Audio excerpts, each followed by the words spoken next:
Assalamualaikum warahmatullahi wabarakatuh. Dalam perjalanan, Rasulullah beberapa kali berjumpa dengan sekelompok hamba-hamba Allah.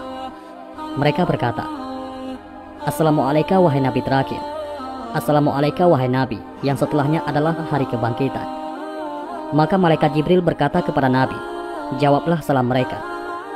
Maka Nabi menjawab salam mereka dan bertanya, "Siapa mereka wahai Jibril?" Malaikat Jibril menjawab, "Mereka adalah Nabi Musa, Nabi Ibrahim, dan Nabi Isa alaihimussalam." Nabi Muhammad SAW melewati Nabi Musa alaihissalam yang sedang sholat di kuburnya yang terletak di Bukit Pasir Merah, yakni di Gunung Nebo.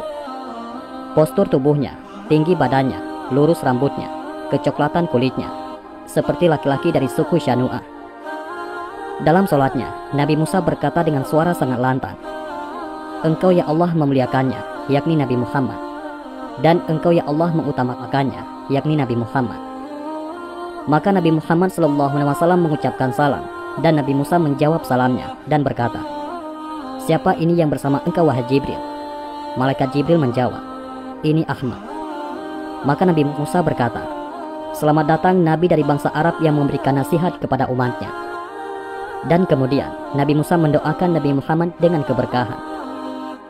Nabi Musa berkata kepada Nabi Muhammad, "Mintalah kepada Allah kemudahan untuk umatmu."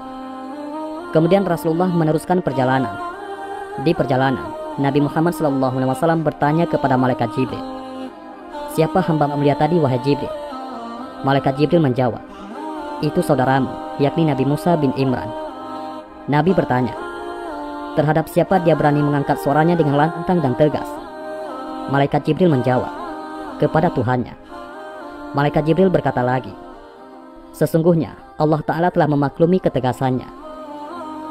Kemudian di perjalanan, Nabi SAW melewati pohon yang sangat besar sekali.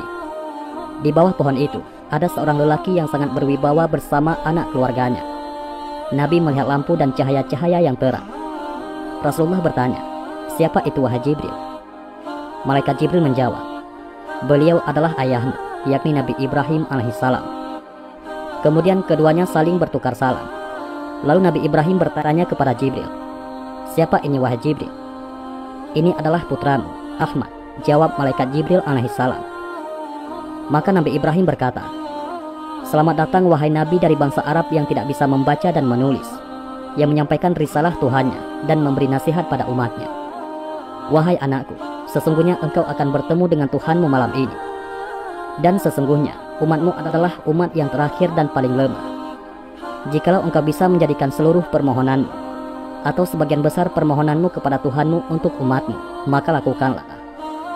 Kemudian Nabi Ibrahim alaihissalam mendoakan Nabi Muhammad SAW dengan keberkahan. Nabi SAW melanjutkan perjalanan bersama malaikat Jibril hingga sampai di lembah yang berada di kota Baitul Maqdis. Di saat itu terlihatlah neraka jahanam yang terbentang seperti permadani. Kemudian Nabi melanjutkan perjalanan bersama malaikat Jibril hingga sampai ke Baitul Maqdis dan memasukinya dari pintu kanan. Kemudian Nabi turun dari Burak dan dikaitkan di pintu masjid pada kaitan yang sama ketika para nabi sebelumnya mengaitkan tunggangan mereka. Dalam riwayat lain dikatakan bahwa Jibril mendekati batu dan meletakkan jarinya kepada batu itu sampai tembus berlubang, dan kemudian Burak dikaitkan di lubang tersebut. Rasulullah SAW memasuki masjid dari pintu yang matahari dan bulan condong ke arahnya. Kemudian Nabi dan malaikat Jibril sholat 2 rakaat. Dan tidak menunggu lama, berkumpullah manusia yang sangat banyak. Di antara mereka ada yang sedang sholat berdiri, ada yang ruku dan sujud. Kemudian azan dan iqamah dikumandangkan. Mereka berdiri berbaris, menunggu siapa yang akan mengimami mereka. Lalu Jibril menggandeng tangan Rasulullah SAW dan menuntunnya ke bagian depan. Nabi mendirikan sholat 2 rakaat sebagai imam bersama mereka. Diriwayatkan dari Qa'am bahwa Jibril mengumandangkan azan dan turunlah malaikat dari langit, dan Allah mengumpulkan seluruh rasul dan para nabi. Nabi Muhammad SAW menjadi imam bagi para rasul, nabi dan malaikat. Setelah selesai sholat, Jibril bertanya, "Wahai Muhammad, apakah engkau tahu siapa mereka yang sholat di belakangmu?" Nabi menjawab, "Tidak ya Jibril." Jibril berkata, "Mereka adalah seluruh nabi dan rasul yang telah diutus oleh Allah." Diriwayatkan dalam hadis Abu Hurairah, yang diriwayatkan oleh Imam Al-Hakim dan disahihkan Imam Al-Baihaqi. Nabi Muhammad SAW berjumpa dengan para arwah Nabi dan Rasul. Kemudian mereka memuji kepada Allah. Berkata Nabi Ibrahim alaihissalam, "Segala puji bagi Allah yang menjadikanku sebagai khalilnya, yakni sahabatnya, dan memberiku kerajaan yang agung, dan menjadikanku laksana umat yang kembali kepada Allah, dan menjadikanku panutan yang diikuti, dan telah menyelamatkanku dari api, sehingga menjadikannya bagiku dingin dan penuh kedamaian." Nabi Musa alaihissalam memuji kepada Allah, "Segala puji bagi Allah yang telah berfirman kepadaku secara langsung, dan menjadikan kehancuran Fir'aun dan keselamatan Bani Israel karena sebab perjuangan tanganku, dan menjadikan sekelompok dari umatku sebagai petunjuk akan kebenaran, dan dengan kebenaran mereka berbuat adil." Giliran Nabi Daud alaihissalam memanjatkan pujian kepada Allah.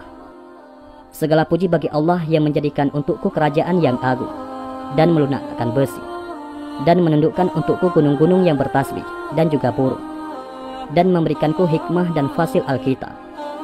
Kemudian Nabi Sulaiman alaihissalam menyampaikan pujiannya kepada Allah.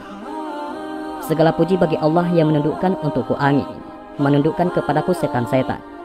Mereka bekerja untukku apa yang aku mau, dari membangun gedung yang tinggi, dan piring seperti kolam, dan periuk-periuk yang kokoh, dan mengajariku bahasa burung, dan memberikanku segala macam kemuliaan, dan menundukkan kepadaku tentara setan dan burung, memuliakanku dari segala hamba-hambanya yang beriman, dan memberikan kepadaku kerajaan yang agung, yang tidak pantas untuk seorang pun setelah aku, dan menjadikan kerajaanku bersih, tidak ada hisab dan hukuman."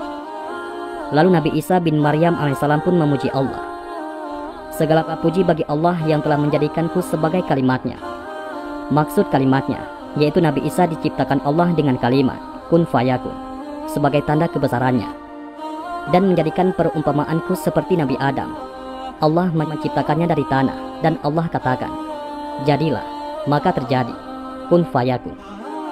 Dan segala puji bagi Allah yang telah mengajarkanku ilmu Alkitab, hikmah, Taurat dan Injil, dan menjadikanku penyembuh penyakit buta dari lahir dan penyakit belang. Aku mampu menghidupkan orang mati dengan izin Allah. Allah mengangkatku, menyucikanku, dan melindungi aku dan ibuku dari setan yang terkutuk. Maka tidak ada celah bagi setan untuk mengganggu kami. Setelah para nabi dan rasul alaihissalam memuji kepada Allah dengan pujian yang indah atas anugerah yang Allah khususkan untuk mereka, tibalah giliran Al-Mustafa Nabi Muhammad SAW menyampaikan pujian kepada Allah. "Kalian semua telah memuji Allah, dan aku pun akan memuji Allah atas karunia yang Allah khususkan kepadaku." Kemudian Nabi SAW memulainya dengan mengucapkan, "Segala puji bagi Allah yang telah mengutusku sebagai rahmat untuk alam semesta, dan menyeluruh ke seluruh manusia sebagai pemberi kabar gembira dan pemberi peringatan, menurunkan kepadaku Al-Quran yang di dalamnya terdapat penjelasan tentang segala sesuatu, menjadikan umatku sebaik-baiknya umat yang pernah ada, menjadikan umatku sebagai umat moderat, dan menjadikan umatku sebagai golongan awal yang masuk surga, dan golongan akhir yang lahir ke muka bumi. Segala puji bagi Allah yang telah melapangkan dadaku, menghapus dariku dosa-dosaku, meninggikan sebutanku, dan yang menjadikanku pembuka dan penutup."